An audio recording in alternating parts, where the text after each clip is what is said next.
Halo, assalamualaikum warahmatullahi wabarakatuh. Jumpa lagi dengan Kak Nelly di sini. Saya saat ini akan menjawab pertanyaan dari Mbak Nina Nugroho yang pada waktu itu sedang siaran Nina Solution di Instagram Nina Nugroho Store tanggal 29 April tahun 2020. Nah, pertanyaan Mbak Nina yaitu dalam situasi pandemik saat ini, apakah boleh kita mengobati diri sendiri di rumah? Nah, ini saya menjelaskan bahwa sebetulnya dalam kondisi kita tidak penyakit berat ataupun penyakit yang harus diperiksa ke vaskes, memang diharapkan kita tidak berburu-buru ataupun segera ke dokter atau fasilitas kesehatan. Nah, ada beberapa penyakit ringan atau untuk meredakan gejala yang bisa kita lakukan sendiri di rumah. Contohnya, misal kita sakit kepala biasa.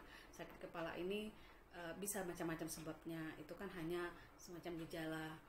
Jadi sakit kepala kita bisa menggunakan paracetamol tablet. Ini juga harus sesuai dengan aturannya. Kalau sakit kepalanya sudah reda, maka kita bisa hentikan. Tapi kalau sakit kepalanya sudah berulang-ulang dan sakit sekali, itu kita memang harus segera periksa ke dokter. Kemudian sama juga dengan sakit gigi. Saat ini kalau sakit gigi itu kan bisa jadi penyebabnya macam-macam. Nah, itu juga harus diperiksa ke dokter gigi untuk diambil tindakan. Kalau saat ini dalam situasi pandemi, dari Persatuan Dokter Gigi Indonesia juga sudah menyampaikan bahwa untuk yang tidak terlalu sakit sekali atau tidak terlalu berbahaya, sebaiknya bisa ditunda dulu. Nah, untuk itu kita bisa sediakan obat pereda nyeri. Pereda nyerinya juga hampir sama dengan sakit kepala, sebetulnya bisa menggunakan paracetamol atau asam mefenamat bagi yang tidak punya gangguan lambung. Nah, ini hanya untuk meringankan nyerinya sementara, tapi tidak mengobati sakit giginya secara langsung. Nah, ini juga harus kita konsultasikan pada apoteker pada saat kita ke apotek. Sampai sejauh mana kita boleh menggunakan obat tersebut.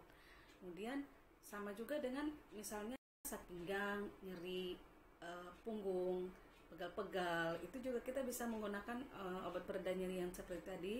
Ada juga golongan ibuprofen yang sebetulnya ada hasil studinya sebaiknya jangan digunakan dulu karena bisa berbahaya untuk COVID-19.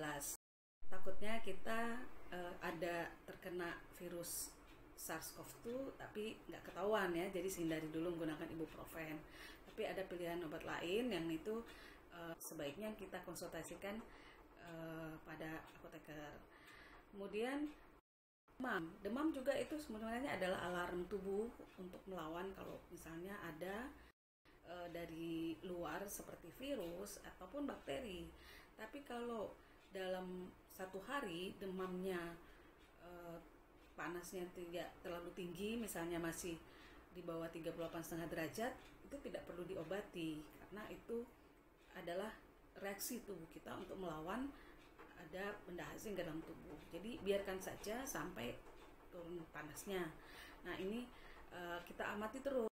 Kalau memang setelah terlalu tinggi, misalnya sampai 38,5 derajat, nah itu yang memang kita perlu diberikan obat penurun panas. Nah, ini juga nanti kalau sampai dengan 3 hari tidak hilang demamnya, nah kita perlu atau harus periksakan ke laboratorium dan ke fasilitas kesehatan terdekat untuk diperiksa apakah penyebabnya ada bakteri atau tidak. Nah, biasanya kalau demamnya sampai 3 hari lebih itu bisa jadi tipes atau malaria gitu. Nah, kalau sudah seperti itu, maka hanya dokter yang bisa memberikan antibiotik. Tapi kalau demamnya 1 hari sudah hilang, itu bisa jadi hanya virus biasa dan dia akan sembuh dengan sendirinya. Jadi dengan paracetamol saja sudah cukup. Lalu batuk pilek, nah ini yang paling sering. Tapi kan batuk pilek ini juga menjadi salah satu gejala dari COVID-19. Nah, gejala yang khas sekali untuk COVID, diantaranya adalah sesak napas, kemudian ada yang riaknya tuh lengket, jadi batuknya nggak kering, tapi tidak seperti batuk biasa. Nah, tapi kalau batuk pileknya biasa, itu biasanya itu adalah virus biasa. Maksud saya adalah common cold, bukan COVID-19. Nah, kalau yang seperti ini kalau pada anak-anak terutama juga sangat sering muncul. Kalau pada orang dewasa itu biasanya karena kelelahan, jadi virusnya gampang sekali masuk dan ada pergantian musim, apalagi sekarang lagi bulan puasa ya, jadi sering minum es misalnya atau minum yang manis-manis gitu, jadi kita cepat sekali kena batuk pilek tapi tidak ada tanda-tanda gejala COVID tadi, itu dapat sembuh dengan sendirinya, jadi tidak perlu diobati. Jadi kalaupun ada obat-obat batuk pilek yang beredar di pasaran, banyak dijual di apotek, itu sebetulnya hanya untuk meredakan gejala, bukan untuk membunuh virusnya. Jadi kalau virus batuk pilek yang common cold ini itu tidak perlu antivirus juga gitu. Jadi minum saja air putih yang banyak, kemudian istirahat karena kita lelah, stamina kita turun sehingga virus itu mudah sekali masuk. Kalau pada anak-anak juga seperti itu. Jadi kurangi dia untuk bermain. Jadi dia biarkan di dalam rumah saja, apalagi dalam kondisi sekarang kan harus di rumah.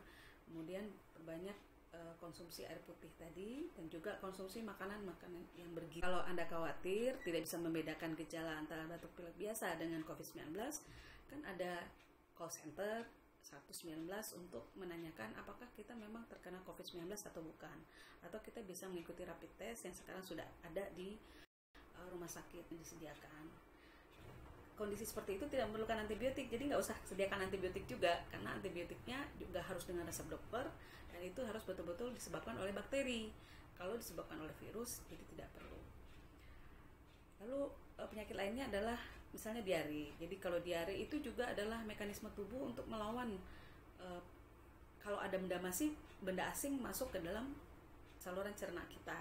Benda asing ini bisa macam-macam. Misalnya kalau kita makan makanan yang sudah basi atau tidak cocok dengan tubuh kita, atau karena ada virusnya itu yang bisa menyebabkan mencret sehingga tubuh kita berusaha untuk mengeluarkan. Nah ini kalau tidak ada darahnya, tidak ada lendir, nah itu berarti tidak berbahaya. Bisa saja kita biarkan saja diarenya, tidak harus khawatir gitu ya. Bahkan tidak perlu dihentikan juga, cuman anak-anak kan kita terlalu sering ke kamar mandi, cairan terlalu banyak keluar, maka yang wajib diberikan adalah Oralit ya. Karena kita yang berbahaya pada diare adalah dehidrasi, terutama pada anak-anak. Jadi berikanlah Oralit.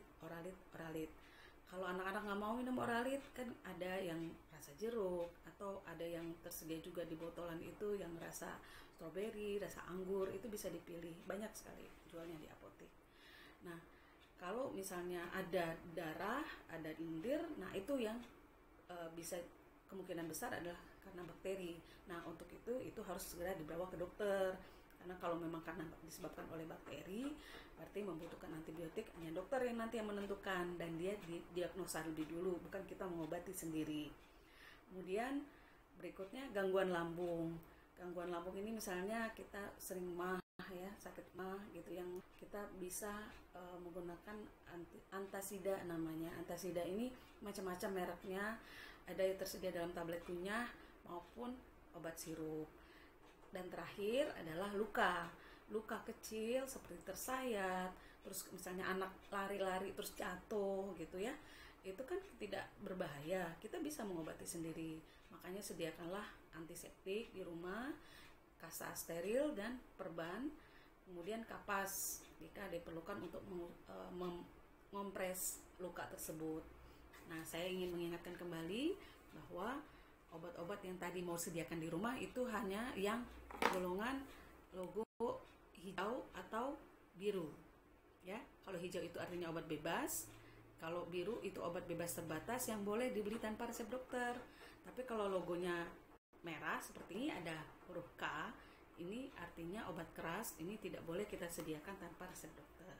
Nah demikian dari saya, mudah-mudahan informasinya bisa bermanfaat, dan nanti kalau untuk berikutnya saya akan membagikan beberapa informasi. Silakan di follow ke Instagramnya @infocom.farmasi atau di Facebook informasi dan komunikasi kefarmasian. Demikian dari saya, salam dari Kaneli. Assalamualaikum warahmatullahi wabarakatuh.